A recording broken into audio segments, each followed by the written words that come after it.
ராணி, இன்னும் தூங்காம என்ன பண்ணிட்டு இருக்க? யோ தாடிகாரா, ஏன் என் வீட்டுக்கு வர இம்மா நேரமாச்சு? நான் எவ்வளவு பயந்துட்டேன் தெரியுமா? போன் போட்டா போனே எடுக்கல. புள்ளத்தாச்சி பொண்ணு எப்படி பயந்துருப்பேன்? இல்ல ராணி, நீ போன் பண்ணப்ப நான் படி ஏறி வந்துட்டு இருந்தேன். அதான் வந்துட்டுமே தான் நான் போனை எடுக்கல. அதுவும் இல்லாம இன்னைக்கு ஆபீஸ்ல வேற ஆடிட்டிங் ஒர்க்கா, அதனாலதான் வரத்து கொஞ்சம் லேட் ஆயிடுச்சு. சரியா, நீ சாப்பிட்டியா? நான் வரும்போதே சாப்பிட்டேன். நீ சாப்பிட்டியா? சாப்பிட்டேன். இந்த பாரியா, இதுக்கு முன்னாடி இருந்ததெல்லாம் வேற. ஆனா இப்ப உன்னாண்ட எனக்கு உரிமை ஜாஸ்தி இருக்குது. அதனால இதுக்கப்புறம் இப்படி எல்லாம் வீட்டுக்கு லேட்டா வர்றது, என்ன விட்டு சாப்பிடுறது இதெல்லாம் வச்சுக்காத. உன்னோட முகத்தை பார்த்ததுக்கு அப்பாலதான் எனக்கு போன உசுரே திரும்ப வந்துச்சு. சரி சரி, இனிமேல் இப்படி எல்லாம் நடக்காது மகாராணி. இப்ப நடந்த விஷயத்துக்கு மகாராணி என்னை மன்னிக்கவும். மன்னிச்சு.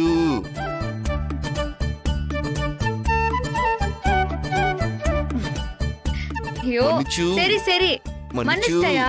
உடு. ஓகே.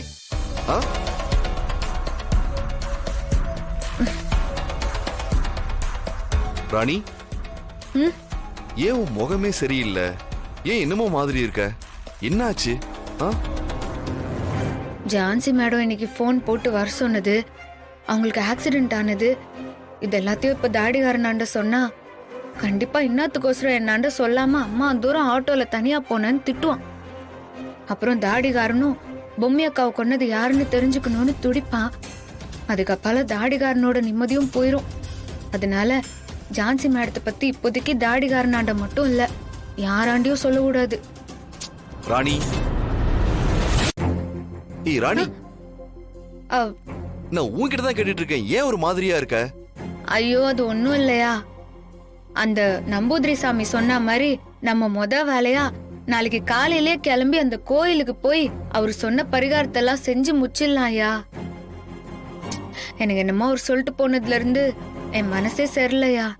புரியுது ராணி, நீ ஒன்னும் கவலைப்படாத. நாளைக்கு முழுக்க அது மட்டும்தான் நமக்கு வேலை. அந்த பரிகாரத்தை நல்லபடியா செஞ்சு முடிச்சிடலாம்.